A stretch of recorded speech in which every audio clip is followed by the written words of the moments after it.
De la même manière qu'il existe un bouton pour soumettre le formulaire, il en existe un autre pour le vider. Et c'est le bouton Reset. Si je crée un second bouton à côté du premier, Submit, en tapant Input, type Reset, Value, vider le formulaire, que j'actualise la page,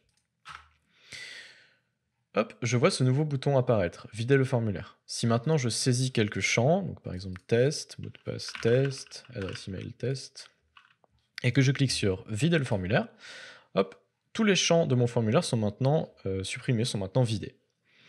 C'est très bien. J'ai créé ce bouton avec la balise input, mais il est également possible de le créer avec la balise button, comme on a vu tout à l'heure pour le bouton submit. On le fait de cette manière.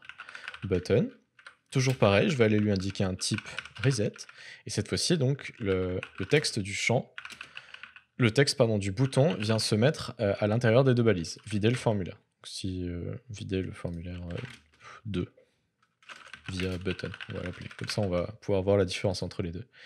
Si j'actualise, hop, on vient voir un troisième bouton qui s'affiche ici. Et de la même manière, si je remplis mes champs et que je clique sur ce bouton, hop, ça vide bien mon formulaire. Donc, comme pour Submit, ces deux écritures-là sont strictement équivalentes. Très bien, on va supprimer celle-ci pour le moment.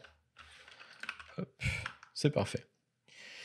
Alors, une chose qu'il nous reste à voir sur les formulaires et qui est primordiale, c'est ce qu'on appelle la validation.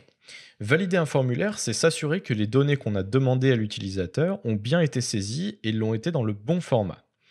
Par exemple, un numéro de téléphone ne contient que des chiffres. Une adresse email a forcément un arrobase. Alors, peut-être que vous souhaitez même imposer des règles supplémentaires, par exemple, pour accroître la sécurité des utilisateurs sur votre site, vous pouvez exiger que le mot de passe soit supérieur à 8 caractères. Alors, il y a un adage en programmation qui dit Never trust user input, ou en français, ne faites jamais confiance à une saisie utilisateur. Il faut toujours partir du principe que les utilisateurs de votre site peuvent se tromper. Par exemple, intervertir le champ mot de passe et email. Ou alors, ils peuvent être malicieux en tentant d'exploiter des failles de votre site et injecter de l'information, injecter du code malicieux dans votre système par vos formulaires. Il est très important de veiller à ne jamais prendre une saisie pour argent comptant et vérifier systématiquement qu'elle ne contient pas de code malicieux et qu'elle répond au format que vous attendez. On aura l'occasion de revenir sur la validation de formulaires parce que c'est un sujet assez vaste et même parfois complexe, mais pour le moment, on peut simplement utiliser les outils de validation qui sont mis à disposition par HTML. Vous l'aurez sûrement remarqué, utiliser un input de type email comme on a fait ici, je vais vous montrer, hop, pour l'adresse email ici, c'est pas un type texte, c'est un type email. Pour le moment, ça présente aucun avantage visible par rapport à texte. Il n'y a aucun formatage particulier. Tout ce qu'on peut faire avec un type email, on pourrait le faire avec un type texte pour le moment. Mais au-delà de l'avantage sémantique qui est amené par l'utilisation d'un champ du bon type qui correspond à la bonne donnée, HTML peut se baser justement sur ce type pour offrir une première étape de validation du formulaire. Alors, imaginons que dans mon système, mes champs nom d'utilisateur, mot de passe et email soient obligatoires. Pour le moment, je peux très bien valider le formulaire sans avoir rempli ces champs. Petite démonstration, je ne mets rien ici, je crée mon compte, et je vois dans mon URL que le formulaire a bien été envoyé et les données sont à vide ici. Username vide, password vide, email vide. Ça pourrait créer de gros problèmes derrière si j'ai un script qui attend ces données comme étant obligatoires, on va dire. Si je rajoute l'attribut required sur les champs qui sont requis, ça va avoir deux effets.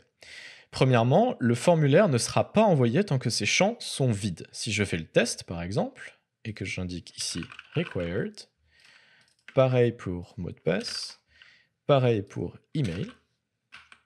Cette fois-ci, alors je vais actualiser la page, et quand je ne saisis rien et que je clique sur créer mon compte, hop, j'ai un petit encart d'erreur ici qui est généré par la validation HTML et par le navigateur. Donc ça, c'est pas moi qui l'ai mis en place.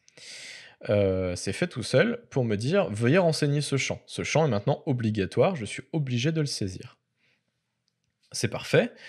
Comme ça évite que maintenant j'ai mon. Alors si j'enlève ce bout d'URL là, vous allez voir pour la démonstration que si je clique, je n'ai plus. Le formulaire n'est plus envoyé, hein, tout simplement. On va dire que ce message-là bloque l'envoi du formulaire tant qu'il existe des erreurs sur le formulaire. Donc c'est très bien pour gérer en fait le cas où on a besoin des données obligatoires et on ne veut pas laisser le formulaire se valider tant que ces données n'ont pas été saisies. Le second avantage d'utiliser required, c'est que par exemple pour le champ email, je vais avoir une validation qui serait effectuée sur la chaîne. Alors si je remplis mon formulaire par exemple, ici test, peu importe, et qu'ici j'indique par exemple, je ne sais pas, test email. .com par exemple. Alors je fais une erreur, hein, j'oublie la moitié de mon adresse email ici, je ne mets pas d'arrobase. Alors qu'est-ce qui se passe si maintenant je clique sur créer mon compte? Eh bien on peut voir un différent message, un message d'erreur différent ici, qui me dit: «Veuillez inclure», hop, je vais le réafficher, «Veuillez inclure arrobase dans l'adresse email, il manque un symbole arrobase dans testemail.com». Donc là, on a la validation HTML qui, une fois de plus, nous affiche un message d'erreur pour nous rappeler à l'ordre et pour nous dire, eh ben, ce n'est pas le bon format, ce n'est pas le format attendu pour une adresse email. Donc c'est parfait puisque bah, même si pour le coup ce champ est rempli, il y a un contenu à l'intérieur, tant que le format n'est pas respecté pour l'adresse email, je ne vais pas pouvoir envoyer mon formulaire. Alors, cette validation-là, elle n'est pas parfaite, mais elle constitue quand même un premier rempart pour la gestion des champs obligatoires et de la validation des types de champs.